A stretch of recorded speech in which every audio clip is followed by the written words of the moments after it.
call the meeting to order. Please rise and join me in the Pledge of Allegiance. Pledge allegiance to the flag of the United States of America and to the republic for which it stands, one nation, under God, indivisible, with liberty and justice for all. Thank you all for coming tonight. Madam Clerk, would you please call the roll? Supervisor Moore, Present. Councilman Neely, Present. Councilman Iacili, Present. Councilman Pell, Present. Councilwoman McNamara. Here. Thank you. I move to approve the minutes of the special board meeting of March 3rd, 2026. Second. All in favor? Aye. Aye. Madam Clerk, would you please read the communications? Certainly. The following communications have been received in the office of the town clerk. We have received public notices from the town of South Hold, a public hearing notice, Village of North Haven, public hearing notices, New York State Liquor Authority, 30-day advance notice to local municipalities for a new application at 203 Bridgehampton Sag Harbor Turnpike in Bridgehampton, New York State Office of Cannabis Management notification to municipality for a renewal at 1533 County Road 39, Southampton. The following correspondence has been received regarding emails, letters, and land use applications. Amendments to Chapter 111 prohibit construction of private docks in the Peconic Bay. Amendments to Chapter 111 in connection with special parking permits. Optimum program notice regarding Cheddar News Channel 1. Proposed sewer treatment plant at 130 Old Riverhead Road West, Hampton Bays, and the reactivation of closed sand mines, Summit Boulevard, West Hampton, and road runoff. The following bid and RFP submissions were received and opened on Wednesday, February 25th. A bid for glass crusher at North Sea Transfer Station, and a bid for Poxabog Golf Center sanitary system upgrade. And that concludes the communications for this meeting's agenda. Thank you. I have 7 walk-on resolutions I've been presented with. The first is Town Board Resolution 2026-0565, a notice of adoption of the Community Preservation Fund Water Quality Improvement Project Plan 2026 update. The second walk-on is 2026-10568, which is the warrant number 5. The third is Town Board Resolution 2025-0569 to waive showmobile fees for the Hampton Bays Hibernians. The fourth is Town Board Resolution 2026-0571 to accept the quitclaim deed from Roanoke Sand and Gravel Company, Inc., now known as Roanoke Sand and Gravel Corp., for designated property designated as Suffolk County Tax Map Number as indicated.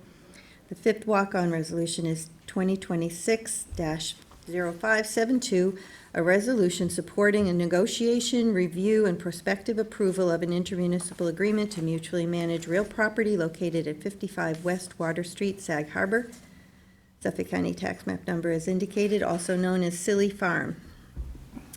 The sixth walk-on resolution is Town Board Resolution 2026-0573 to authorize the supervisor to execute an intermunicipal agreement with the Village of Sag Harbor to steward, manage, and operate property located at 40 Redwood Road, Sag Harbor, Suffolk County Tax Map Number as indicated, also known as Redwood Anchorage Marina. And the seventh and final walk-on resolution is number 2026-0574 to adopt and authorize 2026 marina dockage fees regarding an intermunicipal agreement with the Village of Sag Harbor to steward, manage, and operate property located at 40 Redwood Road, Sag Harbor, Suffolk County Tax Map Number as indicated, also known as Redwood Anchorage Marina. I move to add the walk-on resolutions to the agenda. Second. All in favor? Aye. Okay, well, there's no public hearings today. This is a first in a long time. So we'll go right to public portion. And I do have some cards. The first is Larry O'Toole.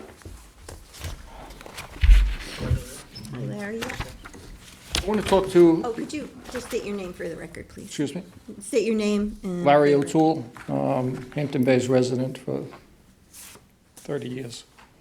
I want to talk what happened the other day with this accident on County Road 39. The accident happened at approximately 3:15, give or take 20 minutes. It was a total disaster on every side street in the village. And the village did such a horrible job of snow removal. No side street was going to take a fire engine or an ambulance because of utter gridlock. Thousands of cars. Outside this building, I was at 6 o'clock. I live right at the canal. At 9 o'clock, I got home. There wasn't one police vehicle. There wasn't one fire police to direct traffic. There wasn't one state police car. There was nobody. It was utter chaos. Now, that chaos from other people I know happened up in Sabonic by the golf course. So this town and the board should get together somehow when we're going to close County Road 39 in both directions at 3:15, all the way up till 9 o'clock at night, that a button is pushed in the police headquarters of the village and the town of Southampton to have mutual aid in some segment of responsibility to direct traffic. Because what happened there could have been much, much worse.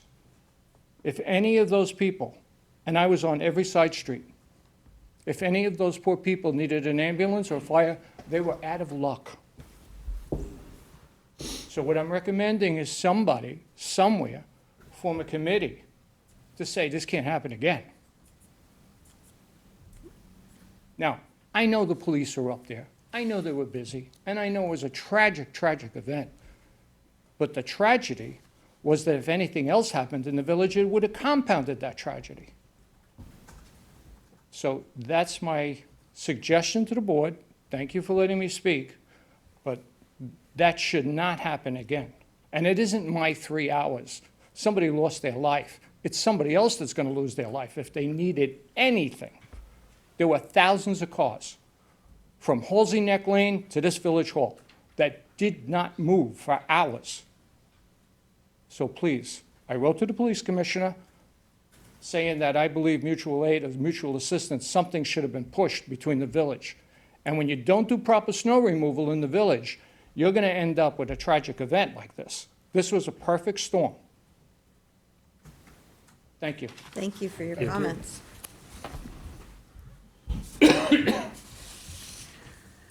Angela Hunolt.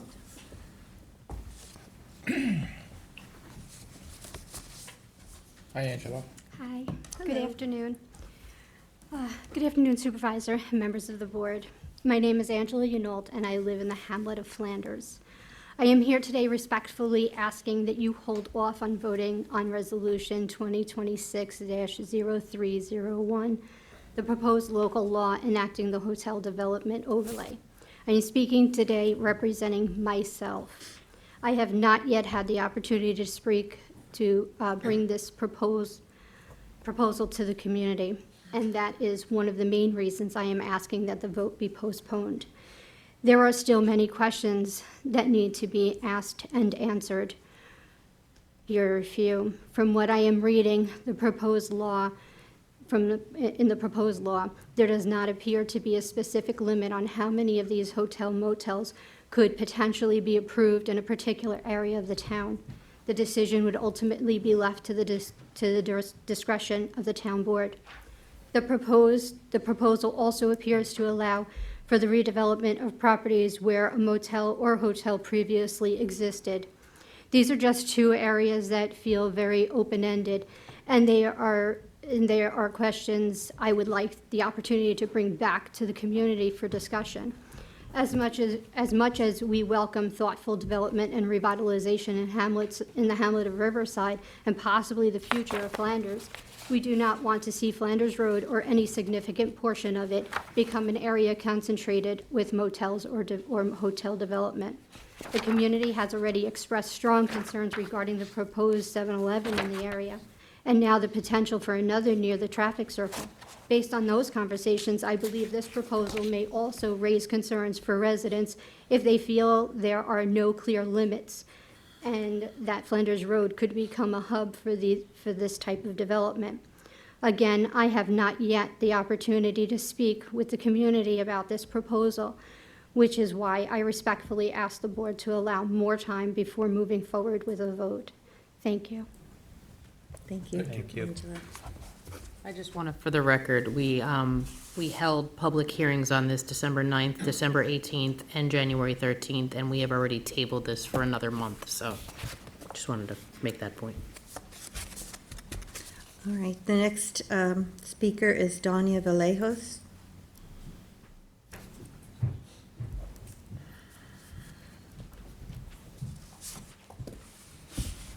Good afternoon, everybody. Thank you for the opportunity. I wrote down a little script of what I want to say, otherwise I'll probably get distracted and don't get to the point. Sorry, I'm just going to interrupt. When you're done speaking, would you please provide your name, spelling to my deputy? Sure. Thank you. Tunia Vallejos. I came to visit my sister when I was 16. She was an exchange student upstate New York. And then I came back when I was 19 as an exchange student. I fell in love with this country, with these people, and the learning opportunity I have from Costa Rica coming to this country. I just wonder what had happened to this country I fell in love with. I came back again 25 years ago, but what was attracted to me, the beauty of New York especially, was all the different ethnicities from all over the world. This is a melting pot in New York City. And also here in Long Island, I found a different family, people that came from all over the Americas, not just the US, but South America, Central America. And it's been difficult for me to be living here half of my life of my own choice. Thank God I wasn't forced to leave my country because of difficulties that people suffered. Because if people are happy and have jobs and opportunities in the country, they will not be working here as hard as we do. You all know about that. And I want to remind this community and every community around here that where your grandparents came from. I understand and I learned history a little bit here because I study in ESL class, even though I have a degree back home, a college degree, that this country was built on immigrants from all over the world. And I understand everybody has suffered, you know, the Italians, the Polish people, the Irish people. And they were treated like we're being treated right now, with disrespect and no consideration. And even what I see in the news is not only people that look different, they speak Spanish or they have a different color of skin, but your own people that they're white and they were defending the rights of what the pledge to the American flag, that we are all equal under God. Thank you for your time. Thank you. Thank you. Olivia Mach.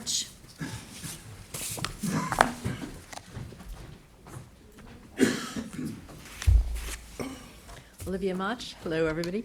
I live in Watermill, and I'm here for Watermill CAC. And I'd like to read something from the CAC. At our monthly CAC meeting, we had a lengthy discussion regarding Resolution 2026-0301, creating a floating zone category that would allow for small-scale tourist accommodations.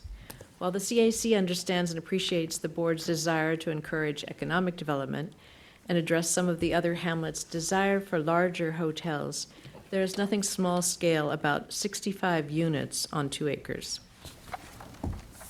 When our CAC supported the concept of the town board controlling the creation of an overlay district for CHF projects, it was because there were so many levels of oversight and vetting prior to the zone change and the maximum number of units was clearly established. It was only after that point that the community felt comfortable in supporting the idea of skipping the ZBA process and having the town board create an overlay district. Resolution 2026-0555 to elect to consider an overlay housing district is also on your agenda today.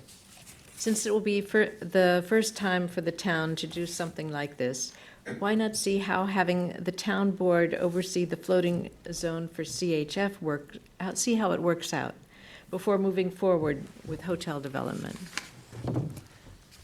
The 2-acre property at 99 Montauk Highway, which the town purchased with CHF, has a limit of 35 units. With Resolution 2026-0301, a developer could have proposed and potentially built a hotel with 65 rooms. This would have been completely out of character for Watermill and would have been a disaster for any traffic mitigation along that corridor. As we have seen with the most recent application for the expansion of the Topping Rose House, when parking is put underground, density can be maxed out. While this current board might have turned down a developer's request for a hotel development overlay zone in Watermill allowing for 65-unit hotel, a future board might not. Even with public hearings, there is no real protection. Every hamlet is unique and has different needs and different goals. Therefore, it seems legislation for hotels should be hamlet-specific. 65 units in one hamlet may represent small-scale tourist accommodations, while in another be completely out of character. With no real updated hamlet study, there is nothing that would prevent a 65-unit hotel from being built on any number of properties that exist in Watermill's highway business zone. 30 seconds. It would be unfortunate to create a floating zone category as a way to move forward a project that one hamlet supports while also opening a door for development that may not be appropriate for another. Our CAC recognizes that the public hearings have been closed, but since there is no immediate rush to pass the legislation and some board members still have questions and the planning board has made it clear they do not support this, why not try to come up with a proposal that is more hamlet-specific and with which everyone feels comfortable? Let's take the time to plan for the present and the future. 3 minutes. Thank you very much. Thank you. James Whedon.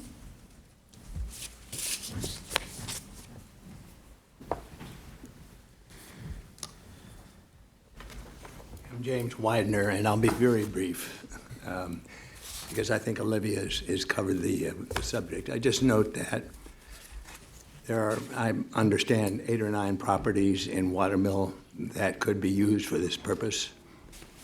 Assuming 65 units, that's 500 units in Watermill. Now think about what you would be doing to that hamlet were that to happen. With that, I'm done. As a lawyer, I've said more than enough. Thank you. All right, Kevin, is there anyone on Zoom for public portion? We have 2 hands. Okay, thank you.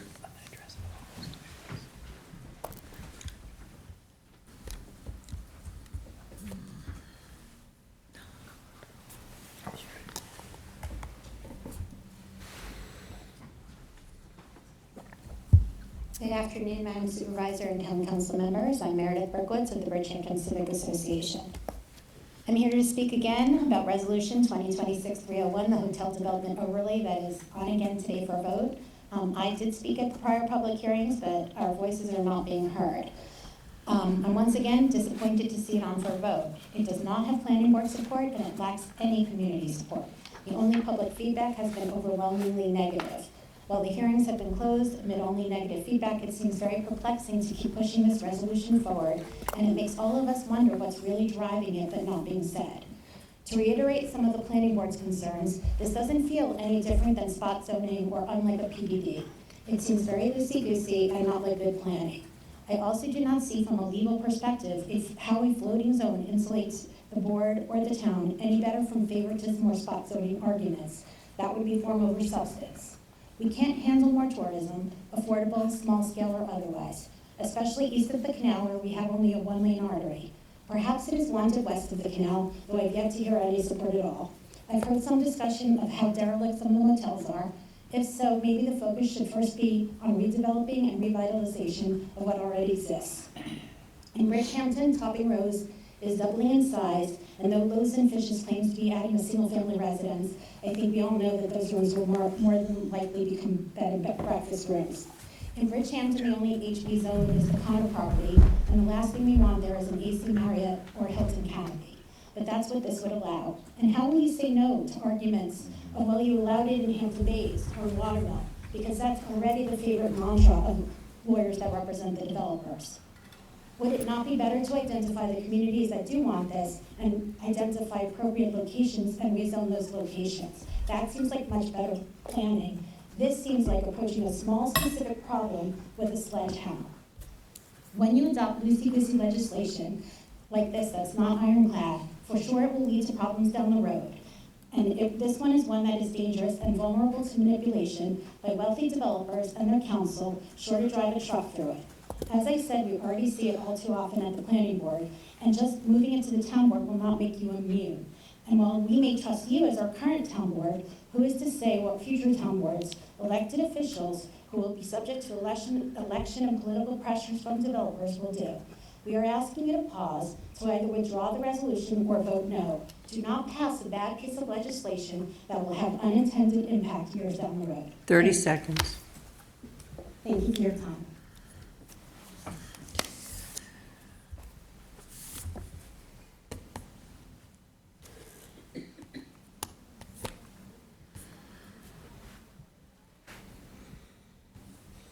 Bringing the next person in now. Okay, thank you.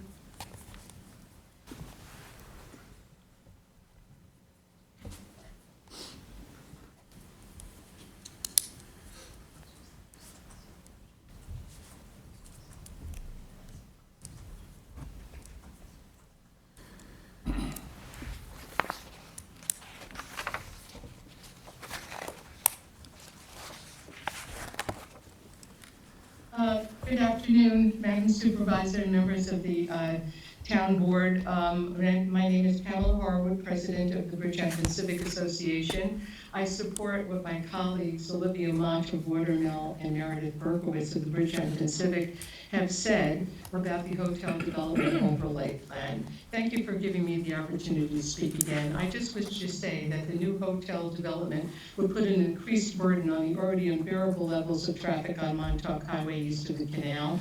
Since this proposal would put new hotels only in highway business zoning and would allow hotels with up to 65 rooms that could put an additional 130 cars per day on Montauk Highway east of the canal, which is the one and only in and out road, since we do not have the highway bypass that is available to traffic west of the canal. We already have 3 hotels in Bridgehampton along Main Street, and Topping Rose, as Meredith pointed out, has just introduced a proposal for a massive expansion of their facilities. This is in addition to the many rental properties we have. The only highway business zoning in Bridgehampton is the Connor Friedlander property across from the Bridgehampton Commons, which is already bringing in a great deal of traffic to that section of Montauk Highway. And we already have the planning board approved the site for a pot shop at that location, since that too is only allowed in highway business zoning. And I'm wondering, is highway business zoning where we're deciding to put everything? I and others wonder, do we need more tourists and tourist traffic? Who is asking for this increase in visitors and traffic? And who will decide what is an affordable hotel? That troubles me a bit. Can there be any such thing in east of the canal any longer, considering the price of the land? This also takes authority away from the planning board, which has experience reviewing commercial development. Thank you so much for your consideration. Thank you. Thank you. Kevin, is there anyone else? That's all. If there's no other comments today, I move to close the public portion. Second. All in favor? Aye. And I will speak with the chief about what you suggested, and so we can see what he has in mind for a plan going forward. There are going to be ongoing discussions starting March 17th with the chief and with our highway department, and we will be speaking about this, so. As part of the traffic mitigation? Yeah, Yeah, okay. Yep. Thanks, yeah. all good points. Okay, well, that brings us to the resolutions portion of the agenda. Ready? Town Board Resolution 301 of 2026, a local law enacting a new Article 6B entitled Hotel Development Overlay within Chapter 330 of the Code of the Town of Southampton, adding sections 330-34.5 through 330-34.10 for the discretionary review of small-scale tourist accommodations in highway business zoning districts. Motion to table? Co-sponsored with Councilman Powell. Second. On the motion, I will be bringing this forward for a vote today. I would like to address some of the questions and concerns of some of the people that have spoken today before we do so. I'm just gonna go in order of some of these and speak kind of off the cuff here. Like, as I said, we had 2 work sessions on this, 3 public hearings, and then we tabled the vote for another month. We looked at this originally with community support. There has been community support for a long time for small-scale hotel development, especially west of the canal. When we looked at this at that point, we were going to simply put a hotel zoning in highway business as a special exception use. In the history of the town, there has been 1 special exception use that has not been approved by the town, by the planning board, and that was due to size constraints. When we looked at it, we brought it back for another work session because when we looked at it, simply allowing it as a special exception in highway business, there was a proliferation of locations where this would be permitted.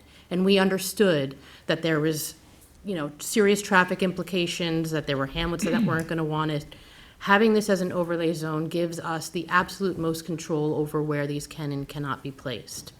There was a section, somebody had asked that this is, they were okay with CHF, that, this is not the first time, they wanted to see how CHF functioned as an overlay zone, being the first overlay zone. CHF is not the first overlay zoning. We have MF 44, we have, was it SC 44, Janice? These are all overlay zones that the town board has successfully implemented. The process for this is almost exactly the same as the CHF floating zone that we put into place with the community input, with the public input before the town board would even elect to consider placing one of these. The community is involved in the process. So this was the way that we could give the most control and oversight, understanding that these don't fit in every hamlet and they don't fit in every location. And knowing that developers have come to the town board for things in the past that are either a change of zone or a floating zone, and they've come and they've polled members of the board asking if we support it.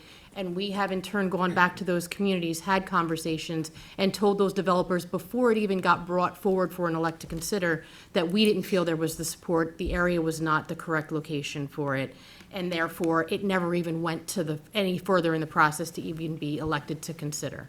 So this would be the way that we could have the absolute most oversight, and to say that, there is trust in this board, potentially not future boards. Future boards could simply put this in highway business and allow it as of right because they don't want to deal with it. This board is saying, we understand that this isn't a one-size-fits-all. We understand that there are communities that are going to want this and communities that don't. And having it as an overlay zone gives us the most authority, because the planning board, if we simply put these in highway business as a special exception use and let it go to the planning board does not have the same discretion as the town board does, because they're not a legislative body. And they have to, their burden of rejecting something is that much higher, that, the town board does have that discretionary planning in place, and we can say, we've gone to the community, there's not support. I have yet, in almost 5 years on this board, had a developer come to us for something that they wanted us to consider, had the board tell them no, and had them take it any further, because the cost involved in moving the process through all of the requirements that we put in place. I mean, we even put in here that it's automatically a type 1 action if it's over, I think, 30 parking spaces. So we have put so much into this to safeguard the communities that they're not going to want to fight with the town board to put it somewhere where the community doesn't want it, because it's simply not financially worth their time to do that.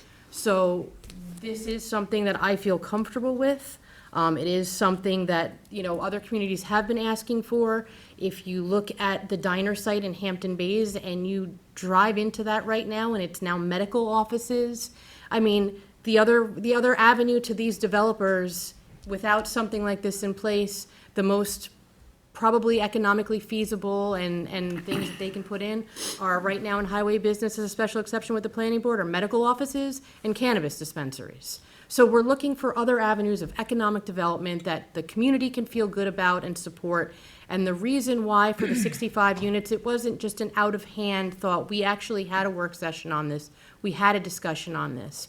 And the problem is with the 4 units per acre that currently stands with the town, A, it's not economically feasible. B, you end up with mom and pop inns like the Bel Air Cove. All of these properties the town has now purchased with CPF because they're not economically feasible models with that number of units. Therefore, they become efficiency apartments in the off-season, and then they run down and they become transitioning to, to housing that the community does not want. So by allowing the number of units that we're allowing, it allows for a corporate entity to back the hotel. You're not going to see Holiday Inn branded on these things, but it allows that a level of support from a parent company that will not allow something that they are invested in to get to the level of, efficiency apartments. So it was another level of, support that we wanted in there for the community to have in place. It is something that the board has been looking at ongoing since before the prior administration. And no board has come forward with a workable solution to getting beyond that 4 units per acre, because if it goes as a special exception and we put it to the planning board, a special exception is very hard for the planning board to say no to. Those developers are in front of a board, they know if they check all the boxes, it's allowable. So this was the best solution that we could come up, and for the question of, can we pick parcels in hamlets that we say, that is the definition of spot zoning. We can't enrich somebody by saying your property can be a hotel. So this is what we came up with, and this is, I think, the most workable model we've had with the most oversight possible, and I will be calling for a vote on it today. Anybody else have any comments that they want to make before the vote? I would just, like to say, and this isn't, the time for a debate, that's kind of passed, and we did talk about having another work session, and I appreciate, there were previous sessions, but I had raised, issues and kind of was looking for further discussion of some of these points. I'm still concerned about the density issue. I am sympathetic to the situation with the Boardy Barn in Hampton Bays, and I have seen their proposal. I think it's, I'm not sure that they can execute that proposal that they've presented, and some of the things they've said they would look at, such as basically becoming a restaurant serving Sunday buffet breakfasts and things like that, which would take them into being more of a restaurant than just serving their own customers. And I'm not sure that can be accomplished with the parking that's on site there. But I do still have, questions. Some are, kind of on the site plan level, which is another concern. This town board is not in the business of doing site plan approvals, and yet we will do the initial concept approval. And if, for example, this town board says 50 units is appropriate, that's it. It's going to be 50 units. Again, without the experience, I think, and the practice of dealing with site plans all the time. So there are issues I still have with this legislation. I appreciate the Boardy Barn situation, but I'm not sure that, is enough to take this with that size number of units on a 2-acre piece of property and not having any relationship between the 5 acres and the 2 acres. 65 units on, a 5-acre piece of property is very different than 65 units on a 2-acre piece of property.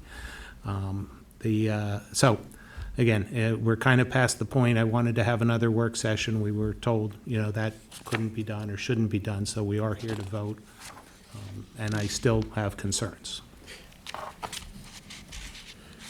So I'll just say that I want to first and foremost commend the sponsor. I understand that there are some obviously reasonable avenues to seek various issues within the town as per, the Porty Barn location.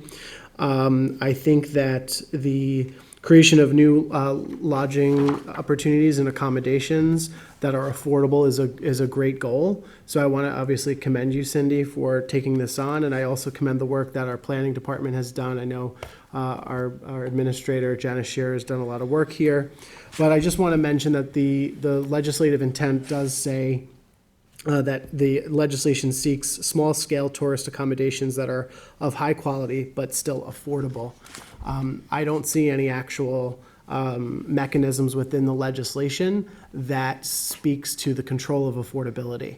I think that's important. I understand that with the CHF overlay, the goal was affordability, and there are parameters that ensure affordability within that CHF overlay. I don't see that here. I would like more time with this. I think that given what we have heard from some of the community members, that they would like some more time to just read through this. This bill does have significant impacts if approved, and it could be positive, but I think that there are reasonable questions that people are asking, and I think they deserve a little bit more time.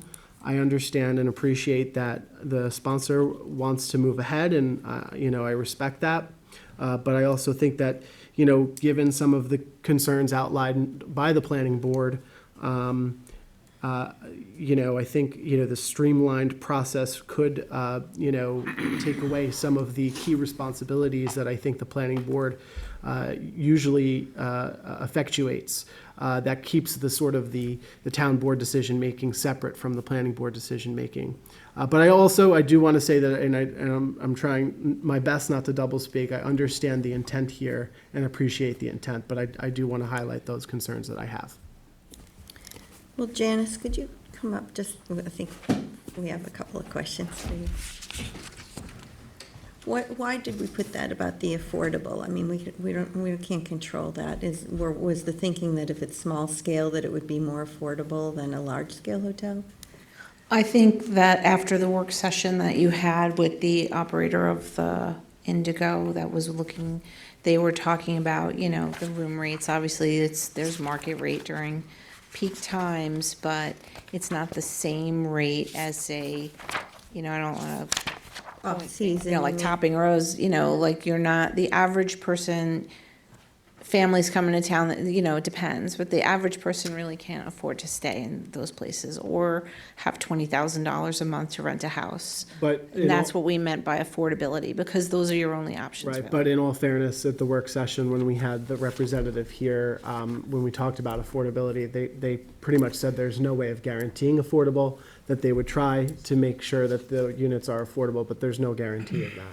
And the legislation itself is not seeking necessarily affordable hotels. It's not to be affordable hotel, but it's to create choice within the market, I guess, is the point.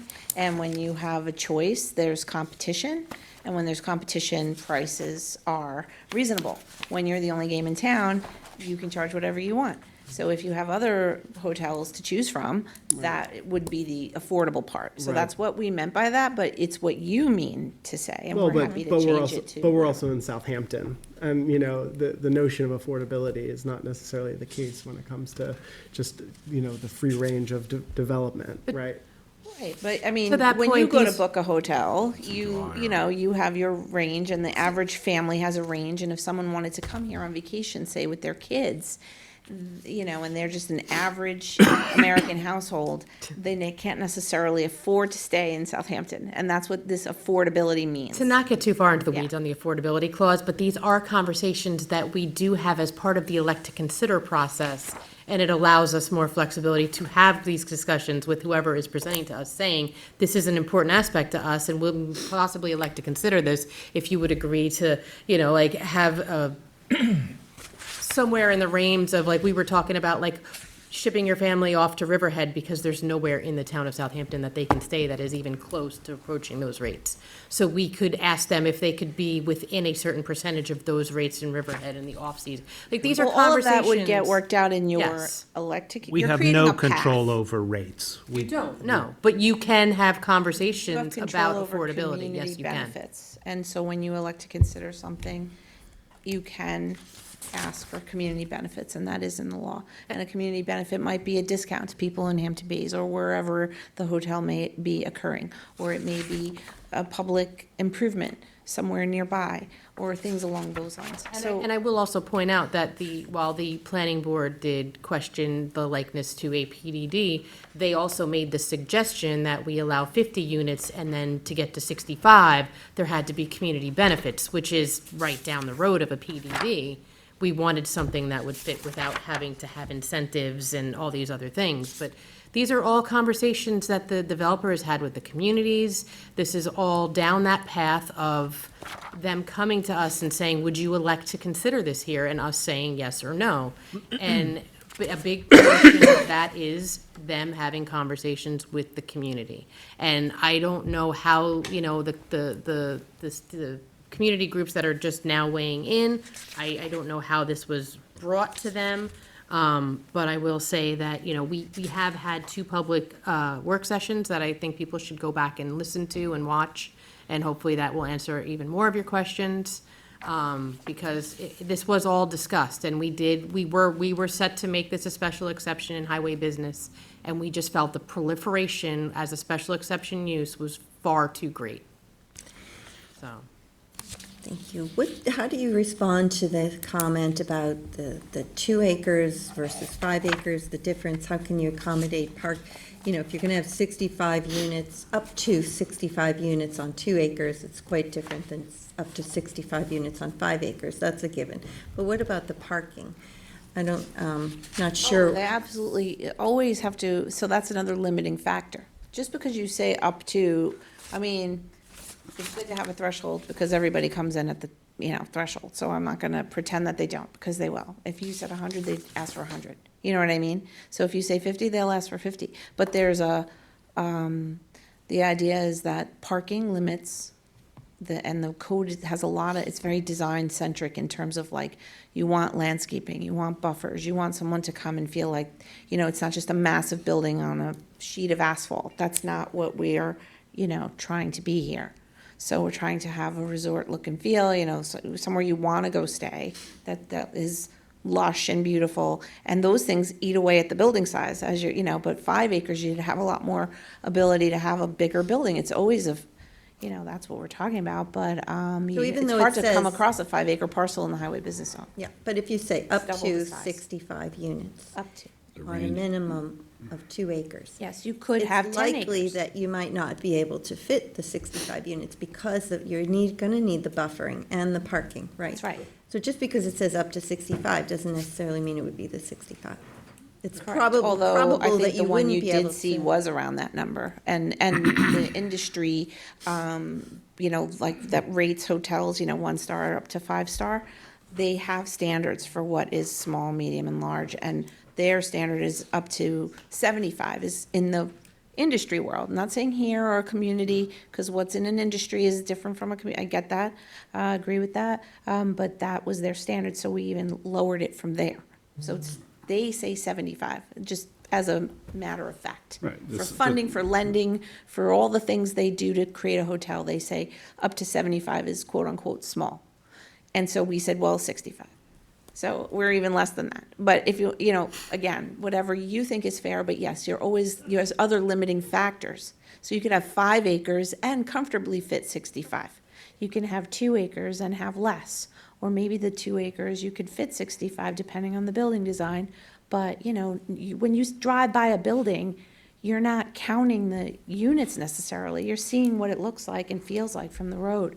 And so you may have 65 and it doesn't feel like it's this ridiculous building either. It may be fine. And Janice, I also, want to thank the sponsor and the board, for the work they've done. I know this is a very challenging effort, and you folks, that what you've done. So also want to make the point, you know, I was the president of the Chamber of Commerce and chairman of the Hamptons Visitors Council, so this is not an anti-development, anti-tourism kind of position. I understand the importance of tourism out here and visitation. But my question to you is the ZBA. Presuming we go forward, there's nothing here that keeps the applicant from going to the ZBA and getting variances Yes, there is, that are because decided? they wouldn't go get a variance when the action comes before a legislative body. The variance would be if you did the special exception way, which kind of veered away from, because you might have a special exception standard, let's say minimum of 2 acres, and somebody goes to ZBA and says, well, I have 1 acre. Can I get a variance? You know what I mean? But in a legislative realm, they have no ability to go to they're not going to go to the ZBA. If this board sets the maximum amount of units for a particular application, the zoning board can't vary that. This is a It'll be legislative coveted body. within the approval. It'll be a specific condition of the approval, and the zoning board won't have the authority to. How, for example, the proposal which, I received, which you folks had seen last fall, my first question looking at it was, where's the pool? There's no pool in that. If they come forward. Which proposal are you talking about? The one for the Bordy Barn property. Is that something that the town board then asks that question, or can they come back later? Do you want them to have to have a pool? If you want them to have to have a pool, then you would put it in the law that they have to have a pool. But if you don't. My concern is that they get some sort of approval or make some sort of presentation or representation, and then come back later and say, oh, by the way, we need a pool. Right, and you haven't even begun to review it, so you might, if the it is even there by the time this all happens, I don't know. So, but in the case where you want to look at something in the elect to consider, and you say, do you have room for a pool?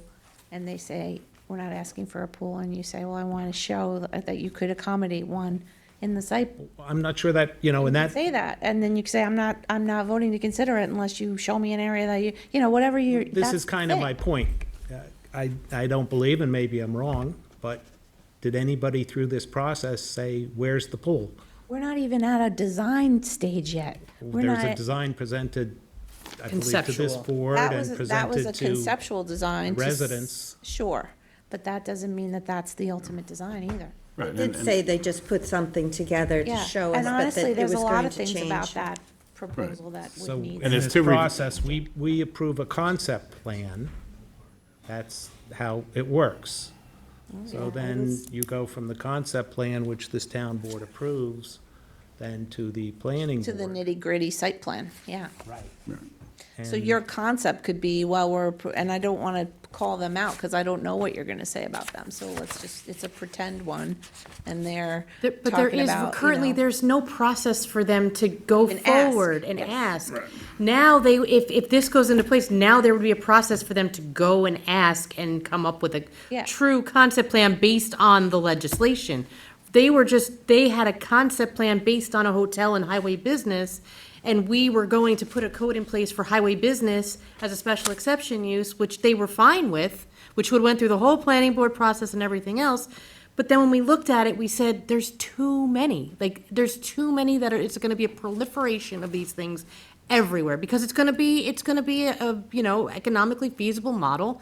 And I think more and more people are gonna come forward for this. And this was the only way to bring a viable hotel zoning forward, to have oversight, to have community buy-in, to look at all of the impacts, and to have the most possible, again, to the point of the planning board and this board doing the site plan, it's not just this board doing the site plan. We are referring to the planning board. We sit with Janice and planning staff, and they're at the meetings, and they go through it with, it's not just us deciding, well, that looks good, let's stick that there. It's a very, and like I said again, and I don't mean to lighten this. I think because I have gone through the process on other applications, I feel more comfortable with it. I understand your reservations looking at it from the planning board side, and I appreciate that. I know that this is the most responsible way to do this with the most possible oversight. Yeah, I mean. And I wouldn't sponsor it if I didn't feel that way. And at the end of the day, if the record doesn't support it, you could end up denying something, even though you elected to consider it in the first instance. You may then, through the process, not think it's a good Decide not idea to after all. And you could effectuate still the overlay vote no. district. So there's still, elect to consider is not a guarantee. Yeah, it's a three-step process. You elect to consider, then you have to decide whether you want to do the overlay, vote on the overlay district to land on a specific site. And then they And still then have you're to going go to to have planning board planning. approval And after then that. planning so, board approval right. is very important. It's not just picking out the flowers. They I really just, have to I just, my, approve it. I just want to say that, you know, with the current system of the change of zone requests that come before the board as it is, you know, I just worry of the politicization of certain plans that come before the board, where certain board members take a certain side on a particular development for a particular reason, and it becomes political football. And I know what we're saying here is it's going to actually make the process and more of a, more determination on the board, allow the people to weigh in. I appreciate that and I understand that. But I do worry of the politicization that could potentially seep in when consideration comes before the board. And that is a worry for me. I think, you know, the sort of number of degrees of separation between the planning board and the town board, at least, and as frustrating as the planning board process may be for some applicants, that those degrees of separation give a certain amount of public trust for the people who see these plans coming before them. And I think that's something to consider. And the trade-off to that is they have no legislative authority. They have no right to say no. Who's they? The planning board. I mean, they can deny it, but you have to have a record that Very, supports very that. specific record So, once it's a yeah. allowable thing, so. It just comes down to who's being held accountable, really, and politicization happens at every level. But it's up to you. And there are, Janice, I mean, correct me if I'm wrong, there are a number of zone changes, elect to considers that never even see this board because you basically tell the applicant, no way, like, it doesn't fit there. Well, we always do tell them they have the right to make an application, so we don't. But there's say been a number no, that I know ever. of that have come to you and you've just been like, Well, I'll say this isn't even fit for, yeah. you know, everybody. You don't want anyone to get laughed out of the room, right? Like, people come in with some, you know, crazy ideas, and sometimes you're like, yeah, these are really the standards, or this is really the way to approach this. That's more of the conversations we have, but we don't necessarily stand in the way of someone who wants to make an application because you're the board to make that application too. And that's under their First Amendment rights. It's freedom of speech, so they have to be allowed to make that. So, Well, I know tourism is important for our communities and that, you know, it's important for certain downtowns that want revitalization. And so when this first came up, I thought the best way to do it would be to change the definition of hotel, because right now it's 4 units per acre, and that's not reasonable, and nobody's going to do that. And that to me seemed like the most straightforward. Let's change it to, you know, whatever the reasonable number would be. But then you provided further advice to us that could create, and not to overuse the word, but a proliferation of hotels, because of course, if people can build a hotel, they're probably going to want to. It's lucrative. And so this alternative that you presented us with is a way for us to be able to limit that. So exactly what the community is fearful of is too many hotels is what this code will allow us to prevent, because we'll be able to look at each one individually, and which is something the planning board wouldn't be able to do. I mean, conceivably they could, but better for us to be able to say no. and that doesn't mean you couldn't develop. We're moving toward doing comprehensive plan updates. So what better way of figuring out whether something or not fits somewhere is understanding the criteria you have here, understanding that comp plan process, and like eventually those two things are meeting in the middle, right? You have a comp plan process that we're embarking on an update. Right now, the comp plan, people say, throw that old comp plan out, it's not relevant anymore, but it is, because what it mostly is are policies, like you just said. The town of Southampton is a coastal resort area, whether you like it or not, like it is. So how are you going to deal with that? And how do we make sure it's compatible with our communities? And And we that's are really what looking it at comes down updating to. the comprehensive plan, taking into account all the hamlet studies. And because, you know, each hamlet, it's not unto itself, what happens in one affects the other, so that's why it's important to gather all that information. And Janice and I met with the grant writer, and there's grant funding available for an updated comprehensive plan, so we're gonna do that, but it's a process that could take, you know, at least a year to do. And so in the meantime, this seems like, you know, something we could try and closely monitor, and there's no reason why we couldn't just shut it down, right? If you don't we think see it's working something's well, going you on. always have, in any law, you can repeal, replace, repeal. You know, could sometimes change you do it, moratoriums, tweak it, change it as wait, needed. change it, or just strip it out and put a different idea in. You know, we're always trying to, you know, work with what we have. We only have so many tools, so we're just trying to give you another tool. And if you say this tool doesn't work, it's not as laser fine as I want it to be, I need, you know, something different, then we'll try to develop another one. So we'll do the best we can to always, you know, what we're trying to do is accommodate, you know, these requests and help people live how they want to live in their community, right? So. And nothing happens in secret, so anybody who wants to do it has to come and ask for an elect to consider. Absolutely. In public, the board talks about it, takes input from the community before it decides to even take that next first step in the process. That's right. Yeah, all right, I just wanted to clarify that. Does anybody have any other questions for Janice? Nope. Thank you. Thanks. Sure. Okay, so we have a motion and a second. You Well, seconded it, we have a Bill? tabling motion, so the tabling motion goes first procedurally. Not. Okay. I Did would second the anyone second table. the table? I would second the table. All in favor? Aye. Aye. No. No. All right, so the tabling motion does not carry. And then on the. I'm sorry, could I just get the votes on that? I couldn't hear everybody vote. I heard. Michael was the motion, I Tom was the second. second, and then those two were yes, and these three were no. Okay.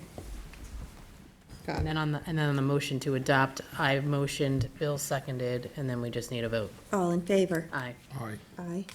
Abstain. And I'm a no. And we will closely monitor this and change as needed.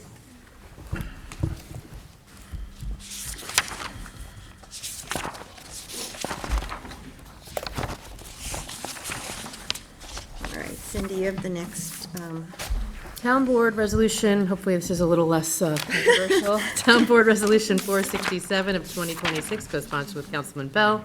Resolution. Oh, a motion to amend, to change. I didn't have that. What am I changing? In the notice of adoption, the We didn't meeting have the date same- to yeah. today's date.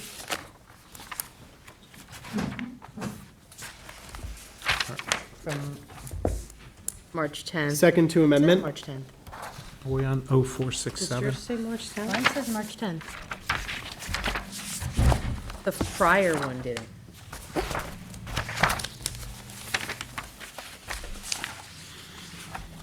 Are you with me? You're doing the vacant You don't vote, have right? March 10th? The vacant property one has has today's date. Yeah, Okay, so I don't need to amend. okay, Okay. sorry. Resolution 467 of 2026, resolution of adoption enacting Chapter 263 entitled Registration of Vacant Buildings. Second. all in favor? Aye. And we're one step closer to eliminating blight in the town. Thank you all, and I actually had a conversation with Ryan Murphy on this, and they are already, you know, they can't act on it until it is enacted, but they are actually actively, you know, as the code enforcement is out, they are taking note of properties that would potentially need to be registered, and they've already started that process. They've started, you know, a template for the registry, and they're moving forward, so. Excellent. Thank you. Thank you. Thank you for your work on this. This one? The first one, The first one. yes. So can we amend it? You just have to, Recall the Jim, vote? Jim, Jim. there's a date in the notice of adoption that needs to be updated. On the first one, on the hotel overlay. 467. the vacant The buildings. February 10th needs to, The first one, the hotel overlay district, the notice of adoption date says at their meeting of February 10th, adopted local law. It needs to say February, March 10th. March 10th. March 10th, yes. Just make the change. After the vote, I can Oh, I see what you're saying. motion to amend or just make the Just change make the date? motion to Do you amend. need to rescind it and, recall and amend, or, Jim, or can we just amend it? I think it's just amended. I think it's a Scrivener's error. We all knew, we're here. It's March 10th. We're here. You know, we voted on it on March 10th, right? So that's, We did, okay. I can go with that. Okay. As long okay. as you tell me. Yeah, I'm fine with it. Okay. Okay, So make the I just wanted to motion. make sure. No, so we don't, he everything's in- says we don't need to, so. Oh, I thought he said we had to make the motion? No, it's the Scrivener's error because it's today's date Right. is the date of adoption, so. All right. Okay. Thank you. Okay, Town Board Resolution 2026-0465 to authorize the supervisor to execute 2026 cooperative agreements with neighboring villages for the town to provide shared computer services. Second. All in favor? Aye. Town Board Resolution 2026-0468 to authorize the supervisor to sign a contract with Nelson and Pope for professional services related to engineering design of a photovoltaic system at the Flanders Community Center. Second. All in favor? Aye. Town Board Resolution 471 of 2026, authorize supervisor to sign 2026 stewardship agreements with Nolan Lehman and Shanice Piguet to provide custodian services at Tiana Beach Activity Center. Second. All in favor? Aye. Town Resolution 2026-0475, authorized purchase of a Ford vehicle parts and delivery from Suffolk County Contract FPP 100725 with Patrick 112 Motor LLC. Second. All in favor? Aye. Town Board Resolution 2026-0476 to authorize purchases of HVAC and air conditioning service and new installation from Suffolk County contract number as indicated with Commercial Instrumentation SVC. Second. All in favor? Aye.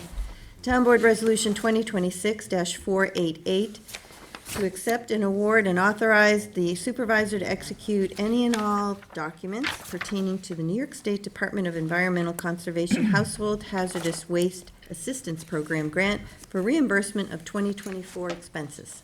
Second. All in favor? Aye. Town Resolution 2026-0500, co-sponsored with the Supervisor Moore, authorized purchase of plumbing supply from Central ISIP Plumbing Supply at Ferguson Enterprise Island Replacement Parts and SID Tool Company, Inc., DBA MSC Industry Supply Company, using Suffolk County contract number PSD 070123. Second. All in favor? Aye. Town Board Resolution 2026-0501, co-sponsored by Councilmember Iacilli, to authorize the supervisor to sign a no-cost contract extension with Chesterfield Associates, Inc. for the Southampton Animal Shelter Sanitary System Upgrade. Second. All in favor? Aye. Town Resolution 2026-0502, authorized payment to PSEG Long Island for removal of overhead spectacular at 59 Montauk Highway, West Hampton. That's the, Casabasso. pass it back. Second. All in favor? Aye. Resolution 2026-0503, authorize the supervisor to execute any and all documents with Suffolk County Community College to provide water aerobic classes for members of town senior center program. Second, and All I'm in so happy that favor? that's continued. I know. Aye. Aye. Aye. Aye. Town Resolution 2026-0504, authorized supervisor to sign contract with Lero Engineer, Inc. for professional service related to asset survey at multiple locations. Second. All in favor? Aye. That's so we can hit a bunch of buildings down. Yeah. Town Board Resolution 2026-0505, to authorize the supervisor to execute a service order with Box, Inc. for Business Plus account licenses. Second. All in favor? Aye. Town Board Resolution 2026-0506, to authorize the supervisor to execute a master services agreement with TripMaster Software with Foxter Opco LLC, doing business as CTS Software, to assist in the scheduling of bus services provided by Senior Services. All in favor? Aye.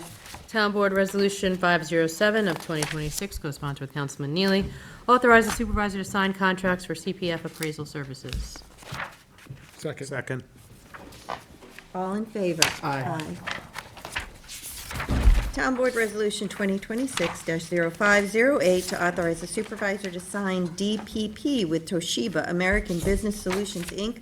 for copy machines from Sourcewell contract as indicated. Second. All in favor? Aye. Town Board Resolution 2026-0523 to authorize TK Elevator Corporation to provide elevator maintenance from the Sourcewell contract number as indicated. Second. All in favor? Aye. Town Board Resolution 524 of 2026, award bid package number 2026-0007, and authorize supervisor to sign contract with Brian V. Klug Landscaper, Inc. for Poxabog Golf Center sanitary system upgrade. Second. All in favor? Aye. Town Board Resolution 2026-0526 to authorize the supervisor to sign a developer agreement with Apple, Inc. Second. All in favor? Aye. Town Board Resolution 2026-0527, authorize a purchase of roadside mowing equipment and parts from Multi Enterprise using Sourcewell contract number 032525-MNT. Second. All in favor? Aye. Town Board Resolution 2026-0551 to authorize the purchase of licenses for Microsoft Office 365 from Software House International using the New York State contract number as indicated. Second. All in favor? Aye. Town Board Resolution 2026-0519, co-sponsored by Councilwoman McNamara, and notice to bidders for the Hampton Bays off-street parking improvements. Second. All in favor? Aye. Aye. I can't wait to get that parking I lot know. done. I know, it's needed. Town Board Resolution. Yes. Okay, thank you. Town Board Resolution 520 of 2026, co-sponsored by the entire board. Notice to bidders for Southampton Red Creek Skate Park, bid number as indicated. Second. All in favor? Aye. And this is such a great project, and we had a survey, and I know Councilman Martell was very involved with that, and got input from the community, and now we're ready to go. Yes, it's a great community project. Town Board Resolution 2026-0521, co-sponsored with Councilmember Iacilli, the notice to bidders for the purchase of ammunition. Second. All in favor? Aye. Town Board Resolution 2026-0522, notice of bidders for boats and motor maintenance and repair, bid number BP 2026-0015. Second. All in favor? Aye. Aye. Town Board Resolution 2026-0482 to amend the 2026 adopted budget for the Highway Department repair of Parks Department truck. Second. All in favor? Aye. Town Board Resolution 2026-0528 to amend the 2026-2030 capital program for prior funding projects. Second. All in favor? Aye. Town Board Resolution 2026-0525, the continuation of legal services by Devitt Spellman Barrett LLP for 2026. Second. All in favor? Aye. Town Board Resolution 2026-0518 to authorize the sale of 2.4 town-owned Pine Barren credits to Stony Brook Commons LLC. I don't have that one. I'm missing. Second. All in favor? Aye. Can I just look at yours? I just need to look at it. you know. Thank you. Town Board Resolution 2026-0555, co-sponsored by the entire board, and elect to consider an application for the designation of Community Housing Overlay District for 99 Montauk Highway, Watermill, to facilitate the construction of rental housing pursuant to Chapter 216 of the Town Code. Second. All in favor? Aye. And that's our first under the new code. Town Board Resolution 2026-0429, to accept the retirement of Paula Hobat, the Director of our IT Department. Second. All in favor? Aye. And I'd like to give Paula our heartfelt congratulations on her retirement and our deepest appreciation for her 37 years of dedicated service to the people of Southampton Town. She's been a wonderful leader of that department, and we're pleased that she'll be able to stay on with us part-time to help with the transition. Thank you, Paula. Thank you, Paula. Thanks, Paula. Town Board Resolution 2026-0535 to appoint John Capone to Director of Information Management position in Information Systems. Second? All in favor? Aye. Aye, and congratulations, John. Town Board Resolution 2026-0490 to appoint Anka Palagita to Principal Office Assistant position in the Comptroller's Office. Second. All in favor? Aye. Town Board Resolution 2026-0492 to appoint Danielle Condia to Senior Office Assistant position in the Town Clerk's Office. Second. All in favor? Aye. Town Board Resolution 2026-0494 to appoint Declan Martin to Building Permits Examiner position in Land Management. Second. All in favor? Aye. And Town Board Resolution 2026-0496 to appoint Danielle Mikulowski to Principal Office Assistant position in Land Management. Second. All in favor? Aye. Congratulations, Janice, two new people. Town Board Resolution 2026-0495 to appoint Timothy Almeida to Custodial Worker position in the Municipal Works Department. Second. All in favor? Aye. And Town Board Resolution 0543, this is co-sponsored by the entire board for the acquisition of 130 Old Riverhead Road West in the hamlet of Hampton Bays for water quality purposes and to amend the CPF project plan and the CPF management and stewardship plan to include the property. Second. On the motion, Janice, you wanted to say a few words about it to address some comments that we've received? Thank you. I do. I got a few comments and questions, and so I have, I kind of wrote up some information. So just to recap that you're buying this property for the intention of using it for advanced wastewater treatment. The Long Island Sole Source Aquifer is what we're talking about here. It supplies all of our drinking water for the residents of Southampton and Suffolk County. One of the greatest threats to the aquifer is nitrogen pollution from traditional septic systems. That nitrogen does not stay in one place. It moves through the aquifer and eventually reaches our coastal waters, contributing to the harmful algal blooms and damage to the bays like Shinnecock and Tiana. The proposed property we still have to go through quite a bit of engineering and design and all the rest, but at least you have a starting point. And this is the one that everyone said, don't be downtown, we know we need sewage treatment, be up by the transfer station, and we found a property that would work. The proposed facility is going to be advanced wastewater technology, which can remove 80 to 90% or more of the nitrogen from wastewater. That's a lot. Instead of releasing the 94 pounds of nitrogen per day into the groundwater that happens right now, the amount could be reduced to 46 pounds. That's even with any other development in the business district. Like, we're not changing the zoning in the business districts, but you may be having restaurants or other things that they can do with wastewater treatment. And that, even with any new development, you're getting a 51% reduction in nitrogen, which is a massive amount. So because of these environmental benefits, this project represents a clear public need.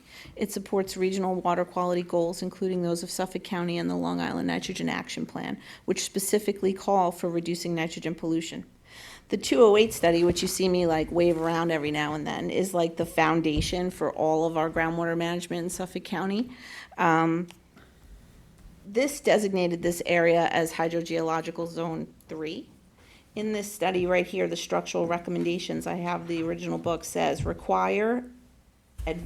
structural recommendations, require advanced wastewater treatment with nitrogen removal for treatment plants. Like, it's literally in the original plan. It's carried forward in every plan that we've ever had, so this is consistent with those plans. And I just want to quickly address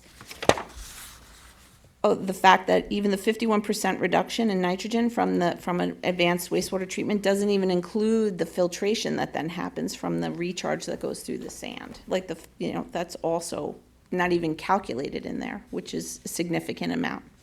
And modern treatment facilities like this, we talked about this at the public hearing, but I just want to recap that they're very different from older plants.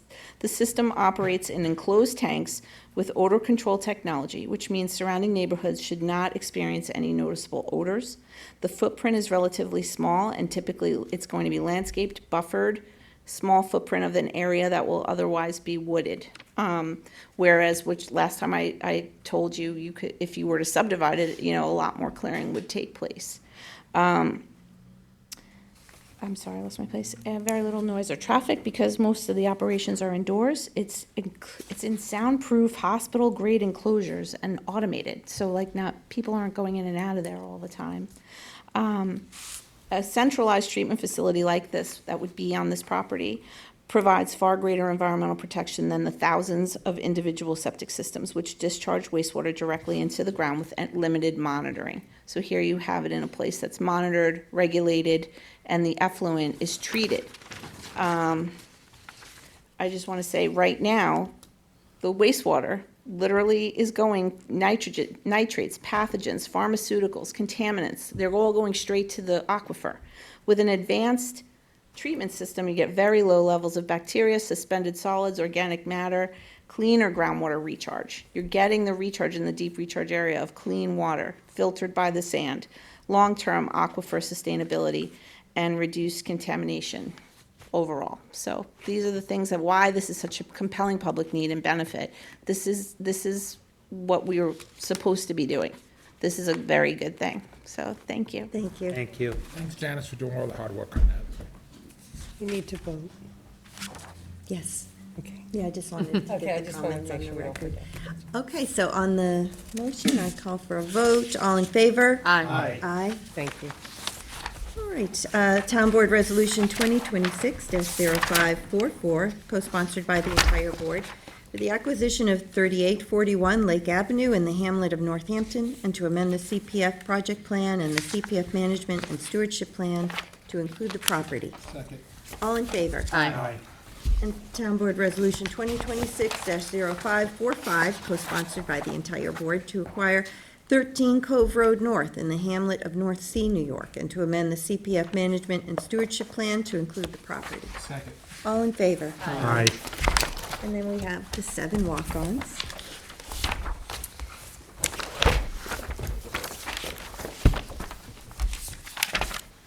So yeah. Resolution 2026-565, notice of adoption of the Community Preservation Fund Water Quality Improvement Project Plan 2026 update. Second. All in favor? Aye. And that was co-sponsored by the entire board. Did I not say that?